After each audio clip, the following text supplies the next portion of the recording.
Olá pessoal, na aula de hoje nós vamos aprender um pouco mais sobre sequences. No MySQL o conceito de sequence não existe. Lá você utiliza o comando autoincrement, que é um comando que faz exatamente a mesma coisa que o sequence aqui do nosso Postgres. Então a primeira coisa que nós vamos fazer aqui é criar uma sequence, né? Qual é a síntese de criação da sequence? Então nós vamos consultar aqui, create sequence.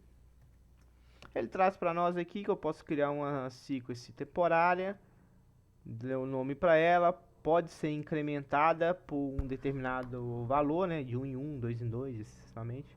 Defino um valor mínimo, né? Defino aí um valor máximo.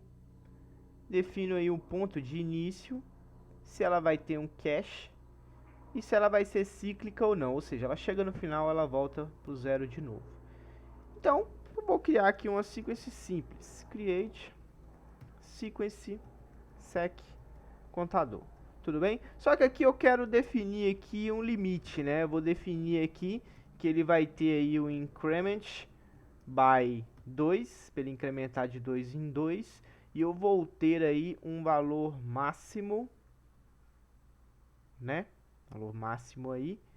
Deixa eu definir o valor mínimo primeiro. Mínimo value, vou definir aqui 1. Não, 0. E o máximo value, vou definir aqui 50. Feito isso, eu criei aí uma sequence. Tudo bem? Beleza. Então, como é que funciona a sequence no Postgres? A sequence no Postgres ela é chamada através de funções. Então, por exemplo, eu quero visualizar aí o próximo valor da minha sequência. No caso, eu vou pegar aqui o valor inicial, curval, e aqui eu passo o nome da minha sequence. No caso aqui, ele me trouxe que o valor curval ainda não foi definido, ou seja, eu ainda não iniciei a minha sequence, eu não tenho valor inicial para ele. Então, o que eu vou fazer aqui inicialmente é dar um next val. Então, o next val iniciou a minha sequence iniciou-se de 0. Então, a partir de agora, toda vez que eu chamar o curval, ele vai trazer o valor 0. Então, vamos chamar o next val aqui, ó, 2, 4, 6, 8, e assim sucessivamente. Então, quando eu chamar o curval novamente, ele vai trazer que o valor corrente da minha sequence é 20. Caso haja necessidade de eu fazer uma alteração, eu consigo fazer isso da seguinte maneira: select set val, o nome da minha sequence e o valor que eu quero. Tudo bem? Dessa forma, ele faz aí a substituição do valor por um valor definido. Então, toda vez aí que eu chamar o nextVal agora, ele vai chegar no limite máximo dele. Beleza? Então, ele chegou no limite máximo, a minha sequence não funciona mais, ela está travada. Se ela tivesse com a opção de ser cíclica, ela ia voltar para o zero e fazer a contagem. Bom, qual é aí a utilidade de uma sequence? Bom, quando a gente não tem uma chave primária natural, por exemplo, na tabela pessoas, eu tenho uma chave primária natural, que é quem? O CPF. Ou seja, eu nunca vou ter uma mesma pessoa com CPF válido igual. Tudo bem? Então, automaticamente, ele passa a ser o quê? Uma chave natural. Uma chave que naturalmente é única, um valor que naturalmente é único.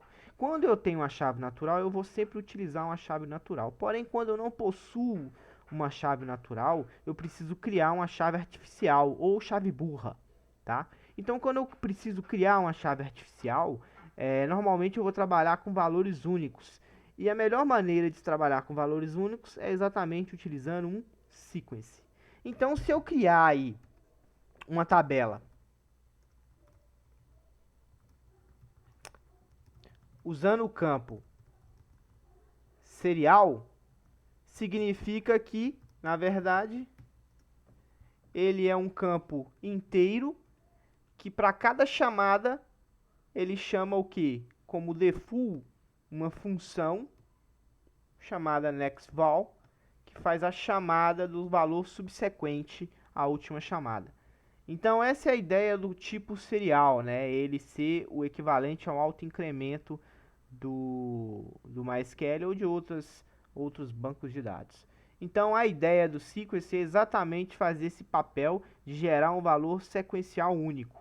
Tudo bem? Uma outra forma de usá-lo sem ser diretamente ligado a uma chave primária seria, por exemplo, quando eu possuo um campo que ele tem que ter um valor aí sequencial, por exemplo, aí uma nota fiscal. A nota fiscal normalmente é sequencial, então eu posso trabalhar com o tipo sequence definindo um range de valor e para quando eu atingir aquele range, eu faço a troca daqueles valores por novos valores.